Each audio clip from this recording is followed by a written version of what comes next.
শুভ সকাল। এই দেখো আমি একটা রেসিপি করছি, এটা আমাদের শ্বশুরবাড়ির বহু পুরনো রেসিপি। চিংড়ি মাছ দিয়ে এই যে ডাটা দিয়ে আলু দিয়ে একটা পাতলা ঝোল করা হয়। আমি আগে থেকে দেখাতে পারলাম না, তেলটা গরম হয়েছে, তেল দিয়েছি ফ্রাই প্যানে, দিয়ে চিংড়িটা একটু হালকা লাল লাল করে ভেজে নেবো, হালকা ভাজবো, বেশি কড়া ফ্রাই করবো না। এই দেখো চিংড়ি মাছটা ভাজা হয়ে গেছে, এবার তুলে নেব।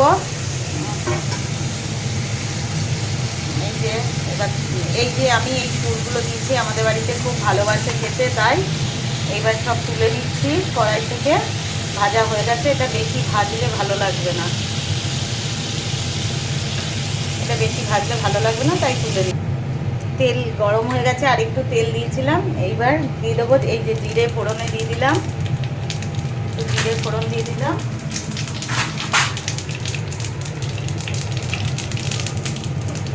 এবার আলু আর ডাটাটাকে দিয়ে দেবো। এই যে আলু আর ডাটাটা দিয়ে দিয়েছি, কিছুক্ষণ নাড়বো।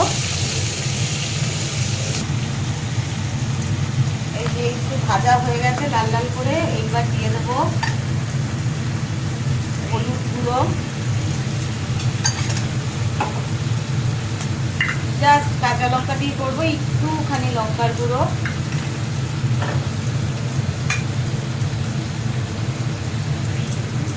জিরে গুঁড়ো, একটুখানি কাশ্মীরি লঙ্কার গুঁড়ো,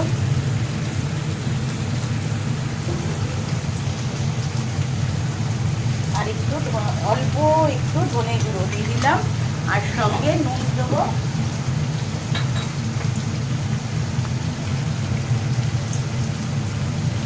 নুন দিয়ে এবার ভালো করে কষাবো। এই যে কুচি করে রাখা টমেটো দিয়ে দিলাম একটা, এবার কিছুক্ষণ নাড়াচাড়া করে জল দিয়ে দেবো। কষে গেছে, এইবার এই যে চিংড়ি মাছগুলো দিয়ে দিলাম, চিংড়ি মাছ দিয়ে জল দিয়ে দেবো, পরিমাণ মতন জল দিয়ে ঢেকে দেবো। এই যে একটু এটা ঝোল ঝোল হবে। এই দেখুন কিভাবে ফুটছে, আর এই যে কিছু কাঁচা লঙ্কা চিড়ে রেখেছি, এবার দিয়ে দিলাম কাঁচা লঙ্কাগুলো, আর একটু ফুটুক, একটু নেড়ে দিই। এই দেখুন ফুটছে, একটু